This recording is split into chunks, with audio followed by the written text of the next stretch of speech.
hécatombe.ca. Le charbon vous souhaite un charbon temps des fêtes. Le Centre Hécatombe vous offre son nouveau service commercial. On est connu pour vous permettre de vous défouler en gang, mais saviez-vous qu'on reprenait tout ce qui vous encombre? Recyclage informatique, sert plus à rien ou démantèlement de bureau, on reprend tout. Puis on peut même vous aider à déménager. Détails au hécatombe.com. Choix 98. Wow. Radio X. À Québec. Depuis 25 ans et pour encore longtemps. À Québec. Choix. C'est Radio X. Faites-vous votre propre opinion. Oh my gosh. They're all going against the wind. The wind's 120 knots in the west. Radio X Files avec Christian Page et Camille. Oh my gosh, dude. Radio X.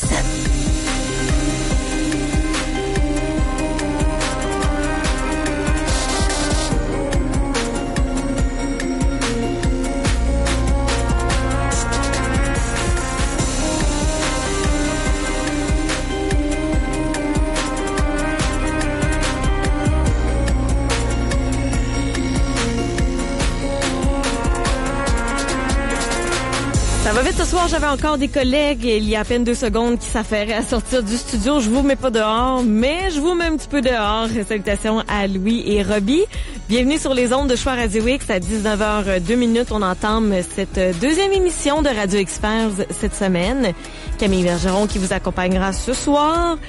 Et le sujet que notre maître de cérémonie, Christian Page, a sélectionné, c'est comme un rêve pour moi. Puis j'adore le thème musical. Je ne sais pas ça provient de qui et de quand, mais je rêve du jour où je serai en mesure d'avoir que ce soit une application technologique sur mon téléphone qui me permettra d'avoir une conversation avec mon gros chat Ramsey.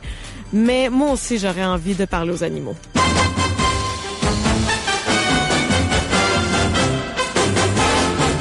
Whoa, if I could talk to the animals, just imagine it, chatting with a chimpanzee. Imagine talking to a tiger, chatting with a cheetah. What a neat achievement it would be if we could talk to the animals and learn their languages, maybe take an animal degree. I'd study elephant and eagle, buffalo and beagle, alligator, guinea pig and flea. I would converse in polar bear and python. I would curse. Comment être de mauvaise humeur après avoir entendu ça, Christian? C'est incroyable. Ben, moi aussi, c'est mon rêve de chatter avec des cheetahs. Oui, on vient d'entendre une version de Walk to the Animals avec interprété par Sammy Davis Jr. et c'est une reprise de la chanson thème d'un film de 1967 qui a été repris, on en fait des remakes, mais qui a été fait originalement en 1967 avec Rex Harrison qui jouait le rôle du docteur Dolittle et le film avait été traduit en français sous le titre de l'extravagant docteur Dolittle et faut savoir que le docteur Dolittle, je pense que beaucoup de gens qui nous écoutent ou ont vu le film original de 1967 ou ils ont vu les reprises qui ont été faites, notamment avec un comédien, je pense que le nom va me refaire. Dolittle, parce que j'ai vu des images qui Eddie Murphy, voilà. Le nom Murphy. Eddie Murphy, donc, il jouait le rôle du docteur Dolittle. Il faut savoir que le docteur Dolittle, c'est au départ un conte pour enfants qui a été publié en 1920 par un certain Hugh Lofting. Et c'était le premier d'une série de livres pour enfants et dans lequel le docteur Dolittle apprend à parler aux animaux. Wow. Donc, ce sera un peu notre thématique de ce soir parce que si on se dit parler avec les animaux, évidemment, on ne parlera pas un langage verbal, mais est-ce qu'il est possible d'échanger avec les animaux? Est-ce que les animaux nous comprennent? Est-ce qu'il existe des facultés chez les animaux qui sont un peu dans le domaine du surnaturel ou du paranormal?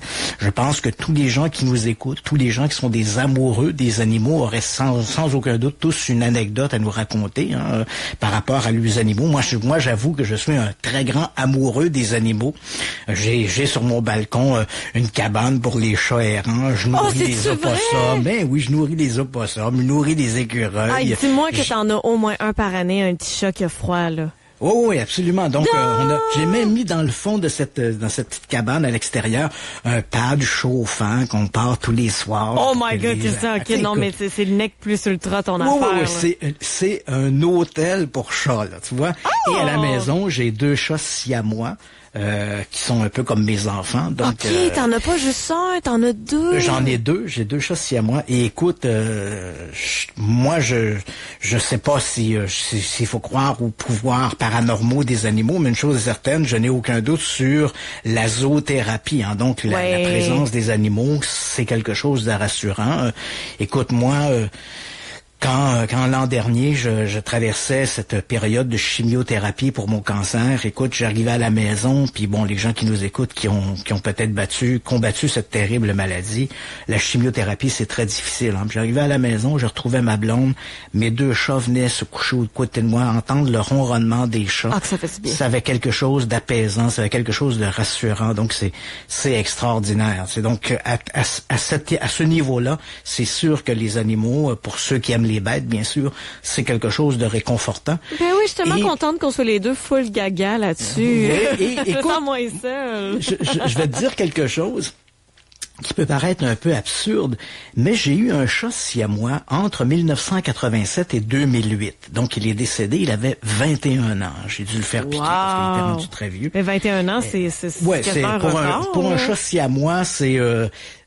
pour les chats d'habitude ont une longévité d'à peu près 15 ans. Ouais. Les chats siamois peuvent atteindre 20 ans. Il y a beaucoup de chats siamois qui atteignent 20 ans. Le mien avait 21 ans, là, puis il souffrait d'Alzheimer. Donc j'ai dû le faire piquer. Mais écoute, je vais te dire quelque chose. Je sais que ça peut paraître absurde, mais ce chat-là, j'ai eu des chats toute ma vie. Hein. Depuis que je suis enfant, là, je peux même pas imaginer ma vie sans un chat autour de moi. Est-ce que c'était toujours des siamois? Est-ce que tu avais vraiment une préférence pour... J'ai une préférence pour les chats siamois. Donc je te dirais que depuis le début de la vingtaine, au début quand j'étais adolescent, j'avais des chats, comme on dit, des chats de gouttière. Des bâtards. Des bâtards. Mais à partir du milieu de la vingtaine à peu près, j'ai découvert les chats siamois et depuis, je n'ai eu que des chats siamois. OK. Et écoute, je vais faire une confidence là. Donc ce chat avec lequel qui a partagé ma vie pendant 21 ans, César qu'il s'appelait. C'est stupide de dire ça, mais j'avais vraiment l'impression, jamais avant ni après ça s'est reproduit, mais avec César, j'avais l'impression d'avoir une forme de communication presque télépathique avec ce chat-là. Okay. Il y avait une proximité avec cet animal-là que je n'ai jamais connu avant et que je n'ai pas connu depuis. Donc c'est vraiment un lien très particulier. Est-ce qu'il faut qualifier ça de surnaturel? J'en ai aucun doute. J'imagine que les gens qui nous écoutent ce soir, il y a beaucoup de propriétaires de chiens ou de chats qui ont vécu également des expériences un peu semblables qui sont un peu étonnantes. Moi, j'avais l'impression que César pouvait deviner mes humeurs. Il y avait quelque chose, un lien qui était très particulier dans cet animal-là. Mais bon, quand on aime les bêtes, c'est sûr qu'on devient, comme tu l'as dit, pour reprendre ton expression, on devient un peu gaga parfois, puis on manque peut-être un peu d'objectivité.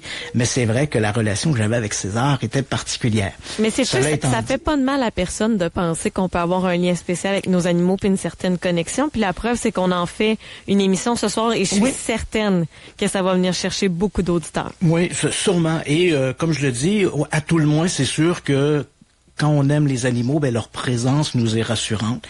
Et moi, quand j'ai eu cette maladie, écoute, j'arrivais à la maison, les chats, je trouvais ça rassurant qu'ils étaient là avec moi. Et même, j'en parlais à mon médecin. Hein, je disais, qu'est-ce qui parce qu'on vit des périodes d'angoisse, d'anxiété. C'est ça. D'ailleurs, si tu me permets, je vais prendre quelques secondes. Je sais qu'il y a beaucoup d'auditeurs qui se posent la question, comment va ma santé? Ben oui. Vendredi dernier, j'ai eu après 18 mois de fin, en fait 14 mois depuis la fin de ma chimiothérapie. Vendredi dernier, j'ai eu les résultats d'un gros bilan santé, là, incluant tout, la prise de sang, scan et tout le reste. Et toujours aucune trace de cancer. Il n'y en avait aucune après l'opération. Et aujourd'hui, donc, pratiquement 1 an et demi après la chimiothérapie, toujours aucune trace de cancer, pas de récidive, rien. Donc, comme le dit si bien mon oncologue, je peux maintenant entrer dans le club des gens qui peuvent se prétendre être en rémission. Officiellement. Donc, c'est vrai que j'ai vu la nouvelle passer vendredi sur tes réseaux sociaux. Ça m'a complètement sorti de la tête de t'en parler hier, mais félicitations, Christian, vraiment. Merci. Là, félicitations. Tu sais, quand on veut vivre, on n'a pas beaucoup de mérite. On traverse l'épreuve jour après jour, puis on espère que les résultats seront bons. Puis ma pensée accompagne actuellement, je sais qu'il y a beaucoup de campagnes auprès des campagnes de financement pour la Société canadienne du cancer. Oui. Alors, une petite pensée pour tous les gens qui ont traversé des cancers ou les gens qui se battent en ce moment contre cette maladie.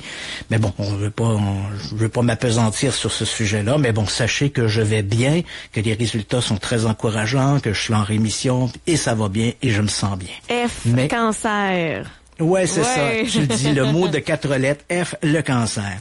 Et je te dirais, simplement pour nous ramener dans le sujet, mes animaux ont été très important dans ce travail de rémission. C'était c'est une situation qui était très anxiogène et les animaux étaient là pour me rassurer. Et je sais que probablement que toi aussi, comme des milliers d'auditeurs qui nous écoutent, qui ont probablement aussi vécu des expériences très proches de leurs animaux, il faut savoir que vous n'êtes pas les seuls et dans le domaine de la parapsychologie, on s'est aussi intéressé à ce lien-là très spécial qui implique des animaux et les relations qu'ils ont avec les hommes. On va parler évidemment, on peut pas parler de tous les animaux, les recherches qui ont été menées. Puis il faut savoir que les recherches dans cette optique-là sont menées depuis les années 1950.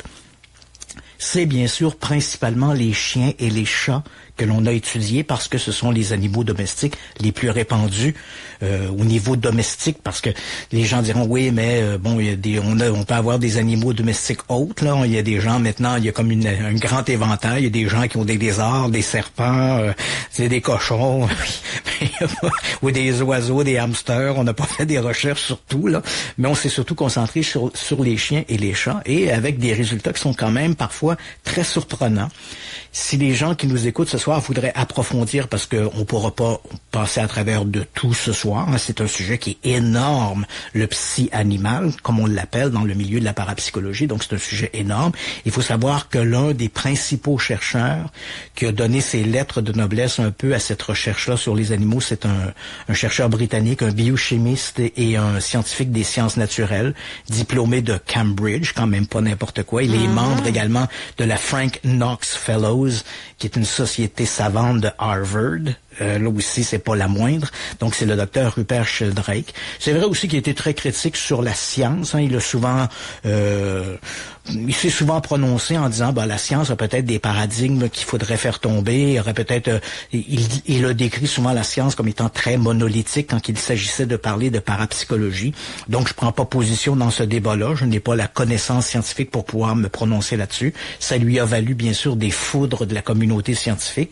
Mais néanmoins, c'est un personnage très haut en couleur. C'est un personnage dont on ne peut pas nier les connaissances et la formation intellectuelle et scientifique qui lui permet de se prononcer sur des sujets comme ceux-là. Il a écrit un ouvrage qui a connu un énorme succès de librairie, publié en français en 2002, qui s'intitule « Ces chiens qui attendent leur maître et autres pouvoirs inexpliqués des animaux ».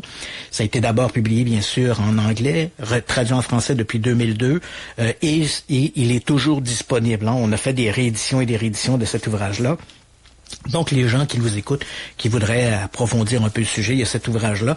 Et peut-être plus tard dans la soirée, je mettrai sur le site de Radio X-Files, le site lui-même de Rupert Sheldrake, où il y a les différents types de recherches qu'il a fait, mais vous allez pouvoir retrouver dans un onglet qui parle de recherche sur le psy-animal énormément de textes scientifiques. On parle ici de textes scientifiques. C'est vraiment des textes qui ont été publiés dans des périodiques scientifiques où ils parlent de recherches qui ont été menées sur les chiens et les chats, leur capacité de perception, etc., etc. Donc, bien sûr, c'est des textes qui sont en anglais. Donc, pour les gens qui sont plus familiers avec la langue de Shakespeare, je leur conseille ce détour-là, mais c'est excessivement enrichissant de lire le type de recherches qui ont été faites sur le sujet. Parfait.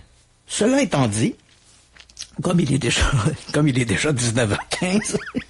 Ça va vite, ouais. Mais on a du temps ce soir, je te rassure.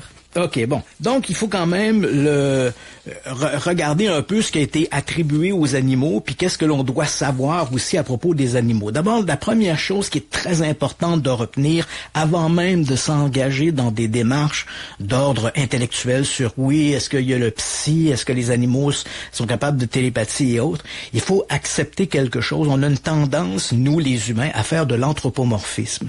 On essaie d'attribuer aux animaux des facultés que nous avons. Et que eux, que eux n'ont pas. Tu sais, est-ce que ton chat t'aime?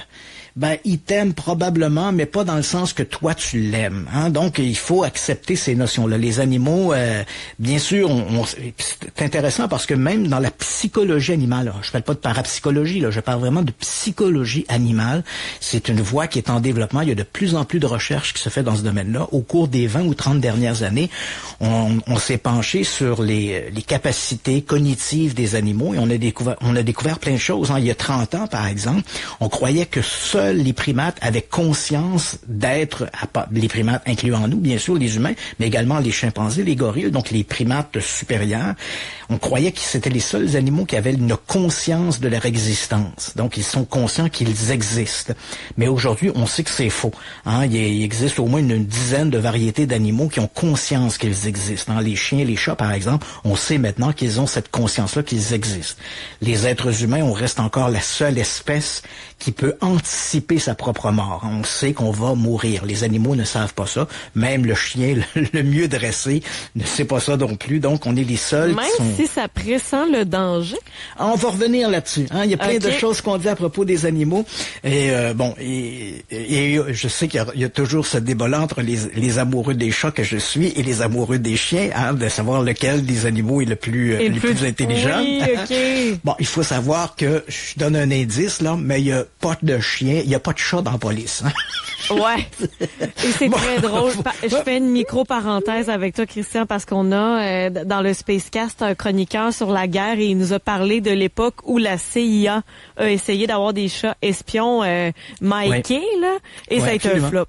Oui, c'est ça. Donc, on voulait mettre des micros. Ça fait partie tu te rappelles, on avait fait une émission sur le projet Stargate. Hein, c'est sensitif au Pentagone qu'on avait utilisé. Ben, dans ce volet-là, votre chroniqueur a tout à fait raison. Hein, la CIA n'a pas simplement essayé d'utiliser des visionnaires ou des sensitifs pour essayer de faire de l'espionnage, mais on avait pensé mettre des bombes sur des dauphins pour qu'ils aillent coller des bombes magnétiques sur des bateaux. Ouais. Donc, les dresser à faire ça.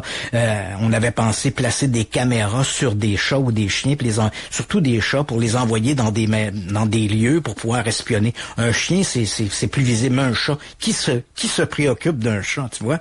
Donc, on avait pensé à tout ça et ça a été effectivement le psy, l'utilisation. Mais ici, on parlait pas de psy, on parlait vraiment de dressage d'animaux et ça s'est révélé effectivement un flop. On utilise les chiens parce qu'ils ont un excellent odorat, notamment dans le service des douanes pour détecter des narcotiques et tout ça. Et c'est vrai que les chiens apprennent plus aisément. C'est plus facile d'apprendre des tours à des chiens que d'en apprendre à des chats. Mm-hmm. Mais il faut savoir, et là je vais rassurer les propriétaires de chats, que au niveau de la recherche sur les sens cognitifs, il n'y a pas de différence. Le chat et le chien ne réagissent pas pareil, mais ça ne veut pas dire que le chien est plus intelligent que le chat. Sur le plan des recherches qui ont été faites dans ce sens, sur les sens cognitifs, on n'a pas trouvé une distinction qui permet de dire, voilà, les chiens sont plus intelligents que les chats. Ils sont certainement plus faciles à contrôler. On dit souvent, le chien appartient à son maître et pour ce qui est du chat, c'est le maître qui appartient à son chat. Oui. Tu sais, bon, donc il est un peu le roi de la maison. Et moi, je dois t'avouer que mes deux chats sont un peu les maîtres de la maison ici. Je leur appartiens. Hein. Puis même souvent, là, quand je me couche dans mon lit, ils sont placés, là, faut que j'essaie de me faufiler entre les chats pour pas les déranger. Mais bon, bref. Il faut retenir ça. On a tendance à faire cet anthropomorphisme avec les animaux.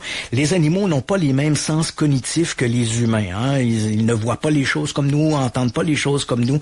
Et souvent, on aura tendance, par exemple, je vais donner un exemple que les gens connaissent bien, puis que tu as probablement toi-même vécu. Hein. À un moment donné, les gens me disaient, Christian, je pense que chez moi, il y a un fantôme parce que des fois, mon chat s'arrête au milieu de la pièce, puis il semble regarder dans un coin, etc.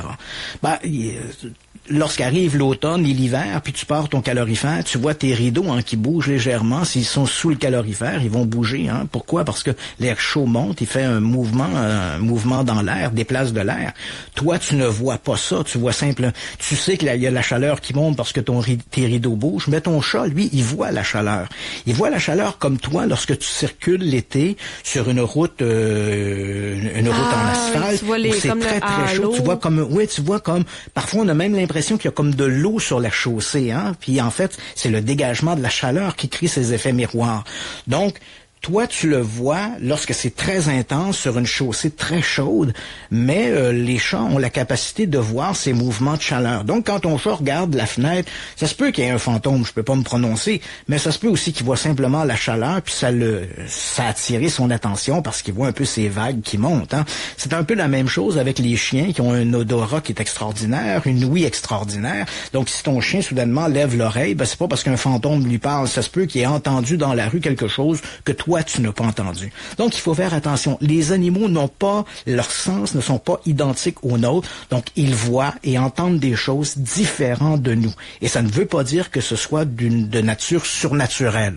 Donc, si ton chat regarde ta fenêtre, s'il voit la chaleur, ça n'a rien de surnaturel, c'est simplement que son œil est adapté, il y a les éléments nécessaires pour voir ces trucs-là. Il est nyctalope, entre autres, il peut mieux voir dans l'obscurité que toi, tu peux voir. Donc, il faut quand même tenir compte de ces éléments-là et toute la recherche en parapsychologie qui a été menée sur le psy-animal. Bien sûr, ça a été fait avec des biologistes. D'ailleurs, comme je t'ai mentionné, Rupert Sheldrake, il est biochimiste, c'est un spécialiste des sciences naturelles, donc il connaît bien la biologie animale. Il sait au niveau de ce que c'est la science sur les limites animales. Donc, c'est toujours un peu cette zone frontière où se situe la limite animale et où commence le psy. Donc, à partir de ce moment-là, à partir du moment où les auditeurs sont bien conscients qu'on ne peut pas attribuer aux animaux des comportements humains, c'est de l'anthropomorphisme, et que les animaux sont différents de nous dans leur sens cognitif, là, on peut entrer dans cette zone frontière sur le psy-animal. Donc, qu'est-ce qu'on a? Les gros éléments qui ont été étudiés, donc depuis les années 50, je vais y revenir, mais les gros éléments qui ont été étudiés, on prétend que certains animaux peuvent retrouver leur maison. On pourrait retrouver plein d'anecdotes, et probablement des gens qui nous écoutent en auraient à raconter également. Des gens sont allés, par exemple, en voyage, et à un moment donné, ils ont perdu leur chien ou leur chat en voyage. Et là, soudainement, on cherche le chat, on cherche le chien, on le trouve pas, et puis on doit se résigner, on retourne à la maison, et parfois, quelques mois après, le propriétaire, en sortant dans son jardin, voit son chien ou son chat qui est revenu à la maison. Le plus impressionnant, c'est quand ça arrive des années plus tard. Là, t'as des histoires comme ça, incroyables de chats qui reviennent 4 ans plus tard. Oui, et qui ont parcouru des centaines de kilomètres, sinon des milliers de kilomètres pour retrouver leur propriétaire. Donc ça, il y a dans la littérature sur les phénomènes paranormaux, sur le psy-animal, il y a énormément d'anecdotes semblables qui ont été racontées. Ça reste toujours des anecdotes. Le propriétaire nous raconte ça. On ne sait pas quel est exactement le trajet qu'a suivi le chat, puis comment ça s'est passé, mais bref, ça reste du domaine anecdotique, mais il y a des histoires comme ça qui sont rapportées dans la littérature. Il y a aussi des maîtres, des animaux qui ont retrouvé leur maître dans des lieux inconnus. Parce que si tu perds ton chat dans un parc, dans une ville voisine, peu importe comment il va se guider, mais il va retrouver sa maison. Mais c'est sa maison. Mais il y a des cas, des anecdotes où c'est plutôt l'inverse qui se produit. C'est-à-dire qu'on a les propriétaires de chiens ou de chats, au moment où ils se préparent à déménager, l'animal prend peur, il s'enfuit. Et là, donc, les propriétaires cherchent l'animal, on retrouve pas, donc on doit se résigner, on déménage.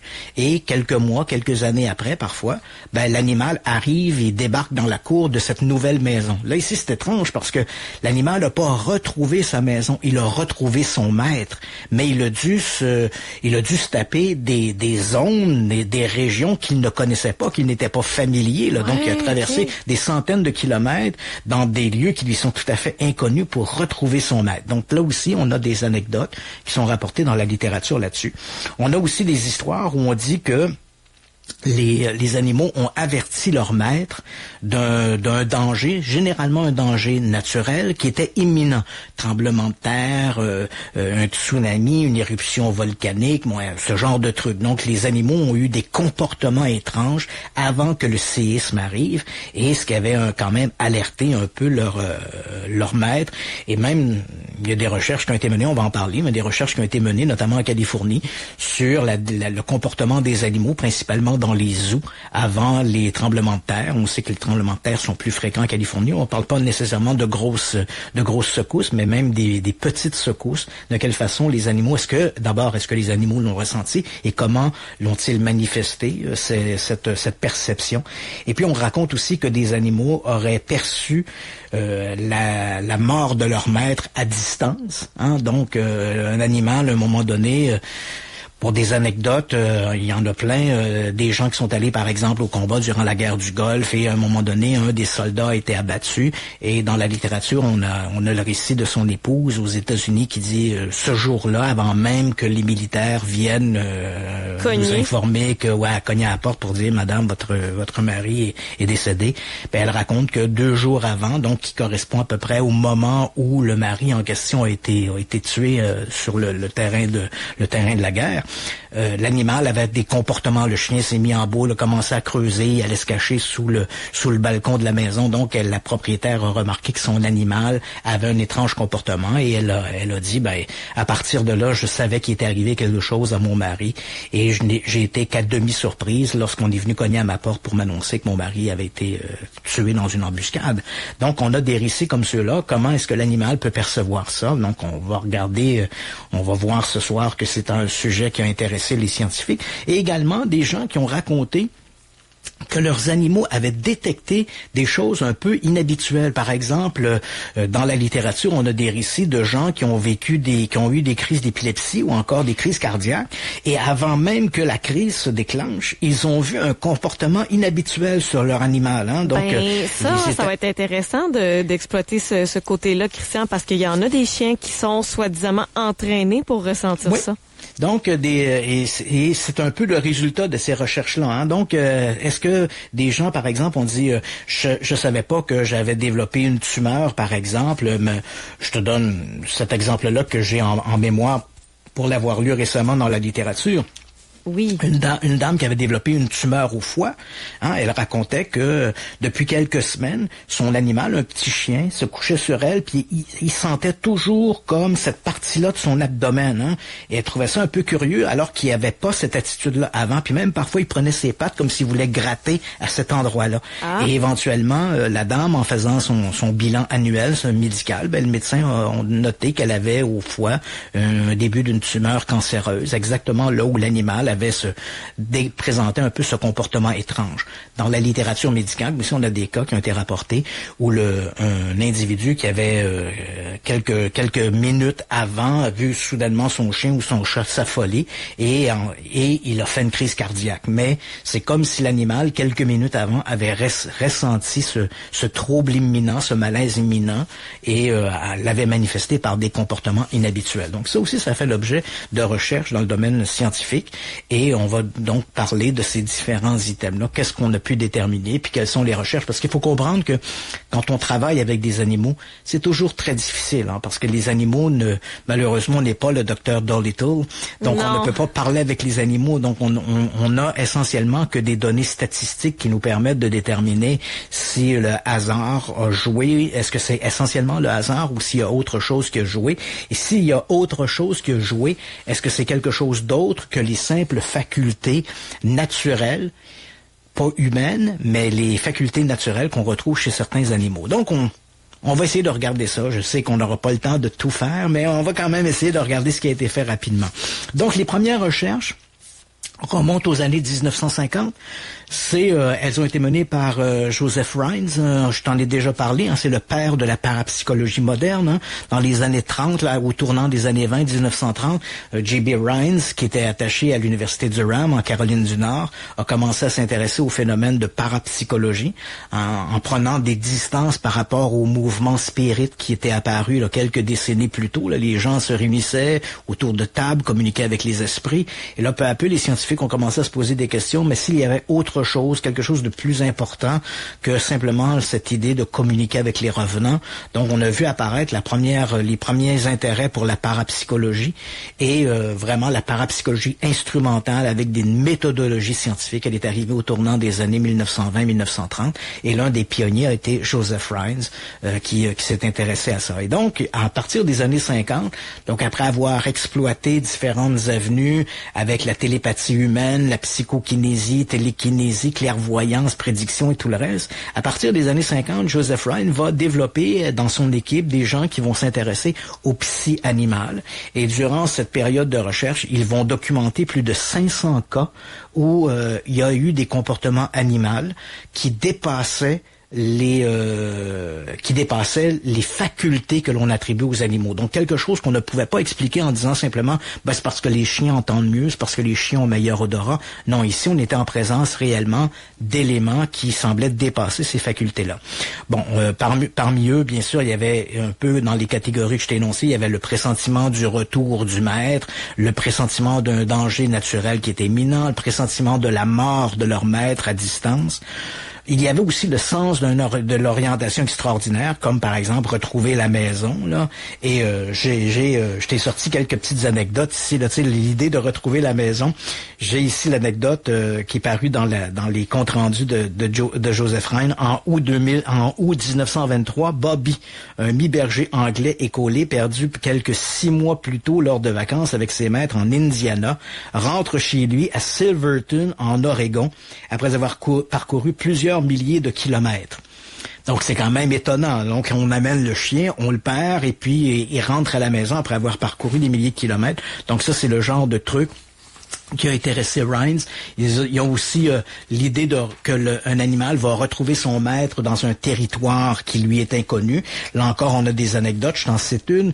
En France, on est en 1985. Laurence Mondet quitte le Havre dans le nord de la France pour la ville côtière de Maurenne, à 500 km de là. Gaston, son matou de 16 mois, disparaît avant le départ. Quelques semaines plus tard, en rentrant de son travail, Madame Mondet retrouve dans son jardin Gaston, amaigri, mais en parfaite santé.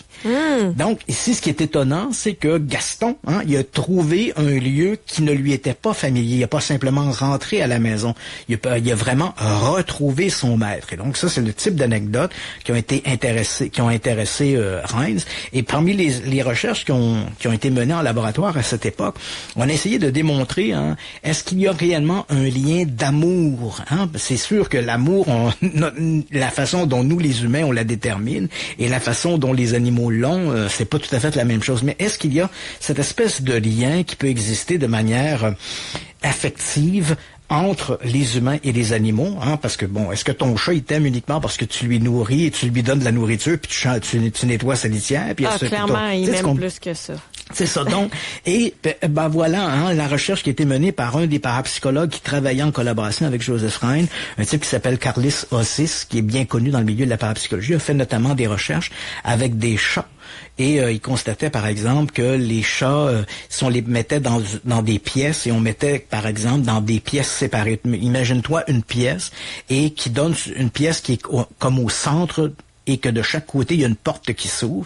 D'un côté, on mettait, par exemple, les propriétaires des chats, et de l'autre côté, il y avait personne, ou il y avait d'autres personnes, mais qui n'étaient pas en lien avec les chats. Et quand on plaçait les chats au milieu de la pièce, de manière statistiquement significative, les chats avaient tendance à se diriger vers la porte derrière laquelle se trouvait leur maître, et non pas vers la porte où il y avait les autres personnes. Évidemment, les gens pourront se dire, est-ce que ça pourrait être la question de l'odeur? Bon, évidemment, il y a plein, c'est difficile à déterminer, mais l'expérience menée par Carlis Ossis démontrait bien, parce on a mis des protocoles en place pour empêcher justement l'idée de l'odeur, empêcher le bruit et tout le reste, et néanmoins, les animaux semblaient définitivement se diriger davantage vers la pièce où les maîtres étaient placés. Il y a une autre expérience qui a été menée dans les années 80 avec un médecin, là, je vais probablement mal prononcer son nom, le docteur Puech, hein, c'est un médecin français, et qui avait fait un truc qui est assez étonnant. Hein. Il avait pris, il y a dans le domaine de la zoologie, il y a ce qu'on appelle l'empreinte, et ça, on retrouve ça particulièrement chez des oiseaux, comme les poussins par exemple. L'empreinte, c'est la première chose que le poussin, quand il sort de sa coquille, il voit, il considère que ça, c'est sa mère, hein, c'est cette empreinte-là. Ouais, okay. Donc, et le docteur Puech, ce qu'il a fait, hein, il avait créé un petit robot. Je vais essayer de t'expliquer ça parce que ça peut paraître complexe, là, mais il avait construit un petit robot, hein, qui avait de l'air un peu d'un poussin, là, qui était jaune, mais ce petit robot-là avait une roue en dessous qui faisait que le robot allait dans tous les sens, comprends-tu? C'était très aléatoire, tu sais, s'il allait à gauche, à droite, ou peu importe, là, et c'était tout à fait aléatoire. Et ce que le docteur Puech a mené durant ses expériences, il a pris, par exemple, des poussins. Et là, quand les poussins sont sortis de leur coquille, évidemment, ils ont vu cette patente-là, ce robot, hein, puis là, ils l'ont considéré, ils se sont agglutinés autour du petit robot, puis là, le robot, c'était leur maman. Donc, le docteur Puech a nourri les oiseaux en fonction de mettre toujours le petit robot à proximité pour que les oiseaux fassent cette association. Et puis, éventuellement, il a placé sur une grande surface. Imagine-toi une surface qui serait grande à peu près comme la grosseur d'une grande table, ou imagine-toi la surface à peu près d'une pièce, d'une chambre à coucher, par exemple. Okay. Et il a placé les petits poussins, il les a placés dans une cage, dans un coin de la pièce. Et il a placé son petit robot au milieu de la pièce. Alors là, évidemment, les poussins sont dans la cage, ils voient le petit robot au milieu de la pièce, puis ça se met à pialer. Mais comme le robot, son mouvement, sa mécanique fait qu'il peut aller à gauche, à droite, dans n'importe quelle direction, tu peux pas prévoir là où il va aller. Hein. C'est vraiment très aléatoire. Et dans les recherches menées par le docteur Puech, il démontrait que le robot était toujours attiré vers les poussins. Comme si les poussins influençait le mouvement supposément aléatoire du petit robot. Donc, c'est comme s'il y avait un lien télépathique ou télékinétique entre les petits poussins et le robot qui était au milieu de la pièce. Quand il a publié ses recherches, les sceptiques ont dit « Ouais, c'est vrai que c'est troublant, mais c'est insuffisant. Il faudrait que la surface soit plus grande. » Le docteur Puech a refait l'expérience, mais en prenant une surface qui était grande à peu près comme une piscine. Donc, encore une fois, il mettait les poussins à différents endroits autour de cette grande surface, et pratiquement chaque fois, lorsque le petit robot était mis au milieu de la pièce, il commençait par bouger à gauche, à droite, il faisait toutes sortes de mouvements, mais peu à peu, après de longues minutes, on voit qu'il se dirigeait invariablement vers l'endroit où se trouvaient les petits poussins. Alors encore une fois, les sceptiques ont dit, c'est pas insuffisant. Là, il aurait fallu un terrain grand comme un aréna de baseball ou un truc comme ça. Alors Puech, à un moment donné, a publié ses résultats, d'ailleurs qu'on peut retrouver sur le web, cette recherche-là, sur les poussins. Et mais à un moment donné, cette année, parce qu'il dit là, je vais le faire on va faire l'expérience sur un terrain grand comme un stade, puis après ça sera pas assez grand, il va falloir le refaire ailleurs. Moi, je pense que les démonstrations qu'il a fait étaient relativement convaincantes et qui démontraient assez clairement cette relation entre ce robot, entre le mouvement aléatoire du robot versus la volonté des petits poussins de l'attirer vers eux. Donc bref, ces recherches-là ont été menées dès les années 50. On a fait toutes sortes de trucs là-dessus. Et puis, on a établi des éléments là pour séparer les différentes conditions de ces animaux-là. Donc ça, c'est ce qui avait été fait dans les années 50. Maintenant, on va regarder de manière plus pointue les recherches concernant des éléments très précis. Donc, on s'est intéressé d'abord à l'idée des animaux sismographes. Hein, c'est comme ça qu'on les a appelés. Donc, ces animaux capables de deviner à l'avance les tremblements de terre, les avalanches, les cyclones, les éruptions volcaniques. Tout phénomène extrême de météo, catastrophe naturelle.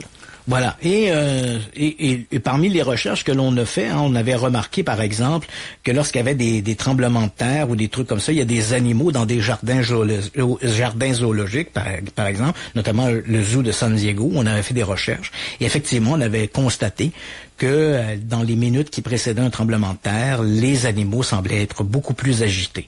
Donc là, ici, c'est difficile de déterminer si on doit parler ici d'une perception extrasensorielle des animaux ou une perception naturelle. Parce qu'il faut savoir que les animaux, dépendamment des espèces, bien sûr, vont être plus sensibles aux ultrasons, aux infrasons, aux pressions barométriques. Donc, ce sont des mécanismes qui vont être déclenchés de manière naturelle par l'imminence d'un séisme. Lorsqu'il va y avoir un tremblement de terre, par exemple, il va y avoir le mouvement des plaques tectoniques ou le mouvement de la roche va créer des infrasons, et ces infrasons-là peuvent être entendus par les animaux, et à ce moment-là, ils vont deviner de façon tout à fait naturelle qu'il y a quelque chose, il y a une menace qui est à proximité. Mais une chose est certaine, sans parler ici d'une perception d'ordre extrasensoriel, les recherches ont démontré très clairement qu'il y avait un lien entre le comportement des animaux et les catastrophes naturelles. Donc oui, les animaux réagissent à l'avance aux catastrophes naturelles. Sauf qu'il faut être très prudent pour ne pas parler fondamentalement d'une perception extrasensorielle, mais c'est vraiment quelque chose qui est clairement démontré. Comme par exemple, on sait, certains animaux, je pense à des poissons ou encore les requins, qui ont sur le museau, là, dans le nez, ils ont ce qu'on appelle des ampoules de Lorenzini. Et les ampoules de Lorenzini, ce sont des mécanismes, ce sont des petits senseurs qui permettent principalement aux requins de déterminer des variations électromagnétiques à très longue distance. Ce qui fait que les requins sont d'aussi bons prédateurs. Il suffit qu'il y ait un poisson à des centaines de mètres, sinon même à 1 kilomètre de distance, où il y aura qui est blessé, et donc il y aura des mouvements un peu inhabituels. Le requin, par ses ampoules de Lorenzini, va le détecter et va se diriger vers sa proie pour l'attaquer.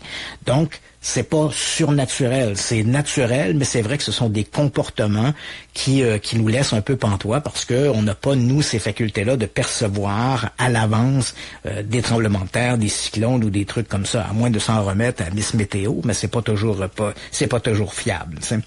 Durant la Deuxième Guerre mondiale, je le disais récemment dans un périodique scientifique qui parlait durant la Deuxième Guerre mondiale, les citoyens de Londres regardaient le comportement de leurs chats pour savoir à quel moment ils allaient être bombardés par les V2 allemands. Donc, avant même que les gens à Londres entendent le sifflement, parce que le V2 allemand, là, pour situer un peu les gens, c'était les premières fusées, qui étaient des bombes qui avaient été développées par des ingénieurs de la Luftwaffe, et la façon dont ça fonctionnait, on lançait le missile, puis c'était pas très fiable. Tu sais, là où il était pour tomber, il y avait du carburant, on calculait en fait, il tombait quand il y avait plus de carburant. Oh, l'important c'est que ça se rende, L'important c'est que ça décolle. Donc les Allemands, ce qu'ils faisaient, ils avaient calculé la quantité de carburant que ça prenait pour partir d'un point A à un point B. Ils connaissaient la consommation de carburant que le V2 prenait. Et donc là, on mettait ce carburant-là, on dirigeait la rampe de lancement vers Londres, puis on appuyait sur « on y va, go », et le missile partait. Et les Britanniques, eux, ce qu'ils entendaient à un moment donné, c'était un sifflement. Tant que le sifflement était entendu, on était le missile tombait pas. Mais quand le sifflement s'arrêtait, là, on savait que le missile tombait. Donc c'était un peu l'élément. Mais en Grande-Bretagne, à Londres, les Londoniens avaient appris à regarder leurs chats. Et quand leur chat devenait très agité, c'était longtemps avant, plusieurs minutes avant même qu'on entende le sifflement du V2. Donc, les chats se mettaient à se comporter drôlement. Donc, les Londoniens savaient qu'une bombe se dirigeait vers eux. Et donc, ça, c'est curieux. Encore une fois, on ne peut pas parler de perception extrasensorielle. Les chats ont une meilleure ouïe que l'être humain. Donc, est-ce qu'ils entendaient le sifflement? Est-ce que c'était des éléments d'ordre des infrasons, des variations magnétiques que les chats pouvaient percevoir avant les humains et qui les alertaient par ces comportements étranges? Ça reste un peu mystérieux. Mais dans le cas des animaux sismographes, c'est comme ça qu'on les a appelés, on a pu démontrer que oui, il y avait bel et bien une perception d'avance d'un danger imminent, mais les scientifiques, les chercheurs en parapsychologie n'ont pas été en mesure de démontrer que ça relevait d'un phénomène d'ordre surnaturel.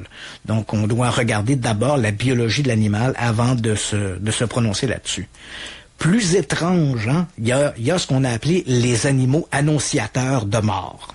Donc ça, c'est assez étonnant parce que bon, évidemment, les gens diront, oui, mais un oiseau a frappé ma porte patio, donc ça, c'est annonciateur de mort. Mais ça, c'est de la superstition. Voilà, ça veut dire. On a fait de la télépathie. Ouais, c'est ça. Donc, ouais, c'est vrai que ça, c'était de la superstition. Mais dans le cas des animaux annonciateurs, là, on parle d'éléments très précis. Je t'ai raconté cette histoire, là, je la vois, la note devant moi, l'histoire du chien au New Jersey, hein, dont le soldat, dont le maître est mort au combat durant la guerre du Golfe. Et donc, des heures avant que l'épouse apprenne que son mari avait été tué au combat, le chien s'est mis à creuser sous le balcon, avait des comportements tout à fait étranges, donc elle n'a pas été surprise de ça. Là, ici, on ne peut plus parler de phénomènes naturels. Là, on est obligatoirement dans le surnaturel ou la perception extrasensorielle. Il n'y a aucune façon, à moins que l'animal était malade, ce qui n'était pas le cas. On n'a pas dit l'animal, après ça, s'est remis, puis bon, il a, comme on dit, il a fait son deuil de la mort de son maître. Hein. On connaît tous des histoires où il y a probablement cette histoire que tu as vu, un film assez touchant de ce chien au Japon qui, après la mort de son maître, est retourné l'attendre à la station de train pendant des années. Et on est dans le temps des fêtes, alors Hachi va passer à la télé, voilà. C'est sûr. On va donc, tous pleurer. C'est ça, avec Richard Gere, voilà. Oui. Et ce film est basé sur une histoire vraie. Hein, ça se passait au Japon. Et le chien, donc pendant des années, est retourné attendre son maître à la station de métro, bon, à la station de train. Les gens diront, oui, mais dans ce cas-là, c'était une habitude. C'est vrai. Mais lorsqu'on ne sait pas que le maître est mort, c'est quand même étonnant. Donc, dans le cas de notre chien au New Jersey, c'était tout à fait étonnant. Des recherches ont été menées notamment à l'hôpital de Rockland, dans l'État de New York, par le docteur Aristide Esser. Et l'expérience, hein, c'était... on avait pris, et c'est assez surprenant, là, on avait pris la maîtresse du chien, hein, notamment, bon, je me rappelle avoir lu le compte-rendu de l'expérience, c'était un chien boxeur qui était monitorisé pour qu'on puisse surveiller son rythme cardiaque, et on avait pris la maîtresse qu'on avait mis dans une autre pièce, assez éloignée, et on lui avait dit qu'on faisait une expérience, tout ça, donc elle était isolée dans la pièce, et elle attendait qu'un laborantin arrive pour lui expliquer la tenue de l'expérience. Elle savait que son chien était 3 pièces plus loin, monitorisé sur un environnement là, pour qu'on puisse déterminer son rythme cardiaque. Et à un moment donné, alors que la dame attend l'arrivée d'un laborantin, la porte s'ouvre et un homme avec une cagoule entre dans la pièce. Oh non! Donc, tu vois, elle est surprise, hein? Et le chien, au même moment, alors qu'il ne pouvait pas, même si sa maîtresse avait lancé un cri, le chien ne pouvait pas l'entendre. Et on a remarqué que même avant même que l'individu entre dans la pièce, il y avait une augmentation du rythme cardiaque chez le chien. Ah, c'est incroyable. Avant même que la maîtresse soit surprise par ce pseudo-agresseur. Écoute, je t'ai dit, Christian, qu'on allait avoir des témoignages d'auditeurs, là. On retourne à tout ce qui est maladie, là. Le chien de ma copine allait lécher l'intérieur du coude de son père quand il était diabétique puis que son taux de sucre était trop bas. Là, c'est incroyable. C'est incroyable. Fou, hein? Fait que ce que tu nous dis là, il devait capoter le chien, mais sans savoir pourquoi. Ouais. Et ici, la problématique, dans ce cas-là, si on prend par exemple ces expériences qui ont été menées à New York, la question, bien sûr, qu'on doit se poser, c'est qui envoie le message et qui reçoit le message, hein, parce que, et c'est un peu le même problème qu'on a avec la médiumnité, hein, quand les gens se réunissent autour d'une table et un médium dit, ben voilà, j'ai une information à propos d'un des participants à l'expérience, il dit, je suis en communication avec ton père, puis ton père s'appelle Georges. Mais le participant en question, il sait que son père est mort puis qu'il s'appelle Georges. Donc, tu peux te poser la question, est-ce que le médium est réellement en contact avec Georges dans l'au-delà? Ou est-ce que le médium va chercher cette information par une espèce de mécanisme télépathique chez l'individu qui est assis autour de la table? Ouais, que lui, il dit Georges dans sa tête. C'est ça, parce que tu sais, il veut, oui, grand-papa Georges, j'espère que grand-papa Georges va se manifester. Donc, dans un cas comme dans l'autre, si on accepte l'aspect, parce qu'il y a toujours la possibilité de la fraude, là, mais si on accepte l'aspect exotique de cette situation-là, on peut se poser la question, est-ce que le médium va chercher l'information dans l'au-delà ou est-ce qu'il la puise par télépathie dans la tête d'un des participants? On a la même question ici avec notre animal. Hein. Est-ce que c'est la maîtresse qui, au moment où elle est comme agressée ou qu'elle sent l'imminence d'une agression, qui envoie un message à son animal ou est-ce que c'est l'animal qui perçoit d'avance la possibilité de l'agression? Tu comprends? Donc, dans un cas comme dans l'autre, on ne peut pas trancher. On reste dans une zone floue qui fait appel à de la perception extrasensorielle ou à de la télépathie, mais on est incapable de déterminer qui envoie quoi et qui est le récepteur et qui est l'émetteur. Mais néanmoins, ces expériences-là, même si elles restent anecdotiques, ces recherches-là, elles sont quand même assez convaincantes qu'il y a quelque part un lien, quel qu'il soit un lien de perception ou un lien de télépathie entre le maître et son animal. Donc ça, c'est une recherche qui était très significative et l'anecdote que tu viens de raconter à propos de cet animal qui léchait son maître parce qu'il y avait un taux de sucre plus élevé, ben là encore, des recherches ont été menées sur des gens qui souffraient de crises d'épilepsie, crises cardiaques, tumeurs, cancer. Et là aussi, on a remarqué que des animaux de leur entourage avaient développé des comportements anormaux, inhabituels, juste avant la crise. Dans le cas des crises d'épilepsie, ça a été plus facile. Les recherches, d'ailleurs, se sont principalement tournées là-dessus. Donc, des gens, il faut se rappeler que dans les années 50 et les années 60, l'épilepsie était moins bien contrôlée qu'elle ne l'est aujourd'hui. Donc, les gens avaient des crises assez régulières et donc on leur a attribué, ou bien ils avaient un animal, eux-mêmes avaient un animal domestique, ou on leur a attribué un chien, un peu comme on le fait avec les chiens guides qu'on va donner à des aveugles, qu'on va prêter à des non-voyants. Excuse-moi, je dois, on veut pas ici soulever une ire parce que je dis aveugle. Non, c'était pas intentionnel. Mais bon, donc on va remettre à des non-voyants un chien d'aveugle, par exemple, pour les guider. Ben, on a fait la même chose. Donc, des laboratoires en parapsychologie ont attribué des animaux à des gens qui faisaient des crises d'épilepsie. On parle ici des années 50 et 60. Et effectivement, après que l'animal se soit habitué, familiarisé avec le sujet, ben, on voyait que l'animal développait des comportements inhabituels avant les crises. Et encore là, on n'a pas trouvé quel est le mécanisme. Sans faire appel au surnaturel, on s'est dit, est-ce que le cerveau émettrait des ondes électromagnétiques ou est-ce que la chaleur du sujet pourrait varier? Est-ce que le champ électromagnétique de l'individu pourrait varier, ce qui alerterait l'animal? Mais dans un cas comme dans l'autre, on n'a pas été en mesure de déterminer ça. On n'a pas été en mesure de déterminer de manière pathologique, disons ça comme ça, des changements dans l'environnement du malade. Donc, comme on n'a pas pu documenter ces éléments-là, on doit s'en remettre à une forme de perception dont on ne comprend pas la mécanique, mais il est clairement démontré par ces études que les animaux ont réagi avant que les crises ne se développent. Donc, ici, encore une fois, on est dans le flou, mais on est avec la quasi-certitude d'une relation particulière entre le maître et son animal. Sans entrer dans ta vie privée, Christian, toi, quand t'as subi des traitements ou encore quand t'as eu ton opération, t'as-tu ressenti que tes chats sont allés se réfugier plus près de toi? Oui, j'avais l'impression, c'était un peu amusant parce que je disais ça aussi à ma blonde, j'avais quasiment l'impression que mes chats sentaient ma fragilité. Tu sais, j'arrivais à la maison, là, je veux pas entrer dans les détails, mais la chimiothérapie, c'est épouvantable. Et j'arrivais à la maison, là, j'étais vraiment, là, j'avais accroché après moi, là, les gens qui ont vécu ce genre de traitement, une espèce de ceinture avec une bouteille qu'on appelle le biberon, qui continue de t'envoyer cette chimiothérapie dans le corps pendant plusieurs jours. Et j'avais l'impression, j'arrivais à la maison, bien sûr, j'étais très anxieux, la maladie me rendait anxieux, mais ça me rendait triste aussi, tu sais, je veux dire, j'ai eu des moments de découragement, c'est une maladie grave, puis là, pour la première fois, j'étais face à ma finalité. Moi, j'ai toujours eu peur de la mort, même quand j'avais 20, 25 ou 30 ans.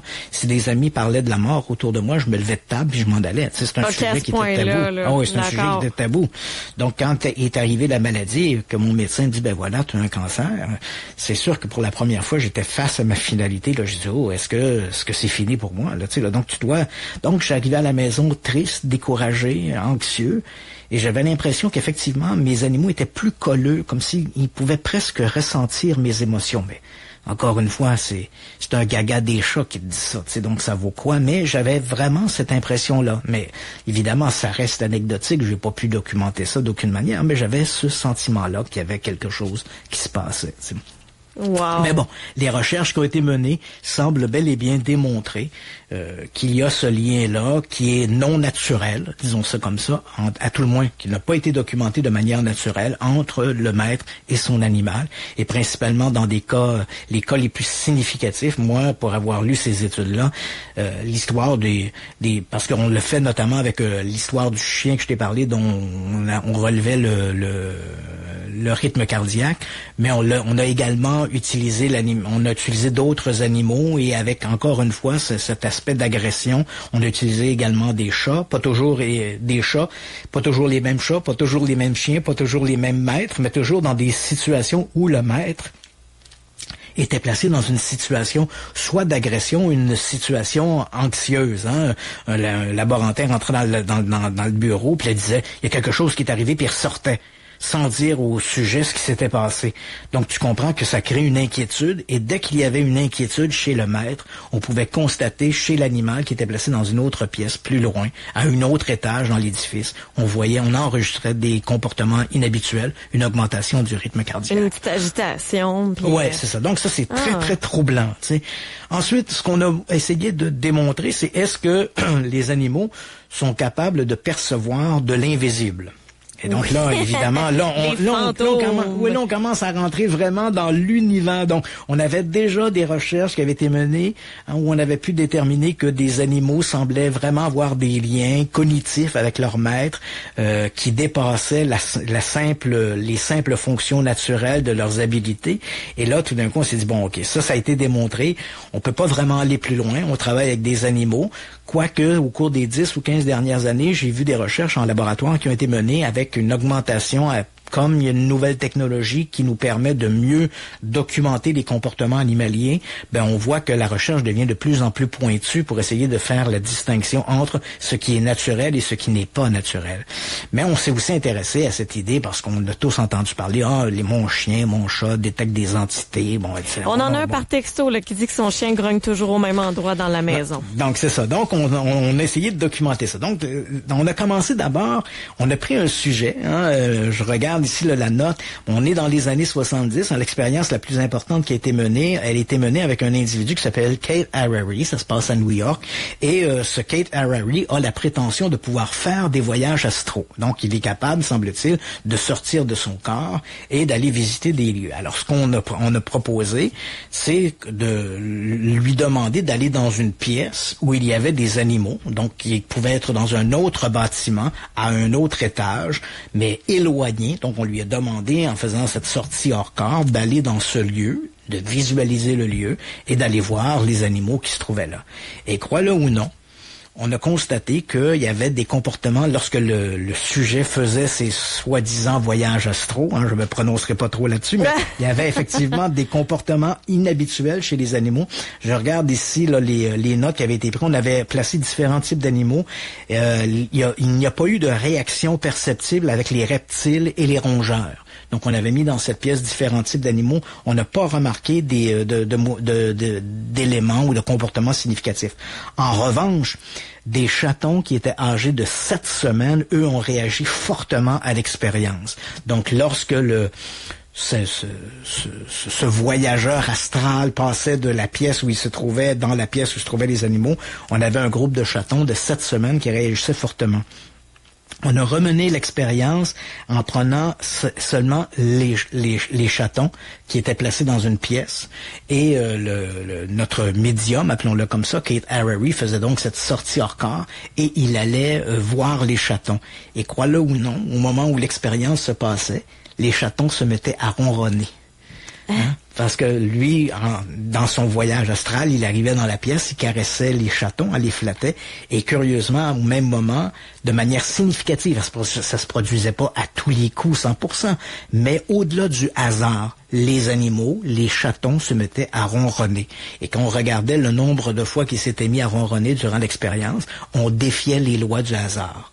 Bon, évidemment, c'est une expérience, il faudrait la reproduire 1000 fois, 100 000 fois. Il faut toujours se rappeler que la recherche en parapsychologie, dans les années 60-70, c'était un peu l'âge d'or. Aujourd'hui, c'est un peu, avec la restriction sur les budgets, il y a de moins en moins de recherche qui se fait dans ce domaine-là. Il y a de moins en moins de chercheurs qui ont le temps de s'impliquer dans ce type de recherche. recherche, donc moins d'avancement, puis les fonds sont toujours un peu manquants. Il faudrait reproduire cette expérience-là, mais dans le cas de l'expérience qui avait été menée, pourquoi j'ai cité, c'est pas la seule, il y a d'autres expériences du même genre qui ont été menées, mais pourquoi j'ai choisi celle-là?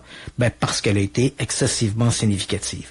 Et là, comme je vois qu'il nous reste 2 minutes, je vais simplement te dire qu'au-delà de ça, on a pris également des animaux, et notamment des chiens. Hein. On a pris plein d'animaux, mais on a pris des chiens, des chats et des serpents qui ont fortement réagi dans des lieux soi-disant hantés. Donc, on ne sait pas si les fantômes existent, mais on a amené des animaux dans une maison au Kentucky, notamment une des expériences qui a été menée qui était très significative. On est allé dans une maison au Kentucky où on disait que la maison était hantée. Il y avait une pièce en particulier que l'on disait hantée, une chambre. Et lorsqu'on plaçait les animaux, on a pris plusieurs types d'animaux. Lorsqu'on les mettait dans la chambre, ben, principalement les chiens, les chats et les serpents ont réagi très fortement. Hein. Les chats ont fait le dos rond, se sont mis à miauler, à cracher. Les chiens ont cherché à s'enfuir. Les serpents se sont dressés en position d'attaque. Et essentiellement dans cette pièce-là. Si on amenait les animaux dans d'autres pièces, ils ne réagissaient pas aussi fortement. Évidemment, la question qu'on doit se poser ici, puis c'est un grand débat dans le domaine de la parapsychologie, est-ce qu'il y avait dans l'environnement, dans cette pièce-là en particulier, est-ce qu'il y avait des variations du champ magnétique, est-ce qu'il y avait des variations de température, d'autres éléments d'ordre naturel qu'on n'avait pas perçus, mais que les animaux auraient pu percevoir sans pour autant dire que ce sont des fantômes qui se manifestaient de l'au-delà, tu comprends? Donc, c'est ce qu'on appelle dans parapsychologie l'hypothèse environnementale, c'est-à-dire que il y a dans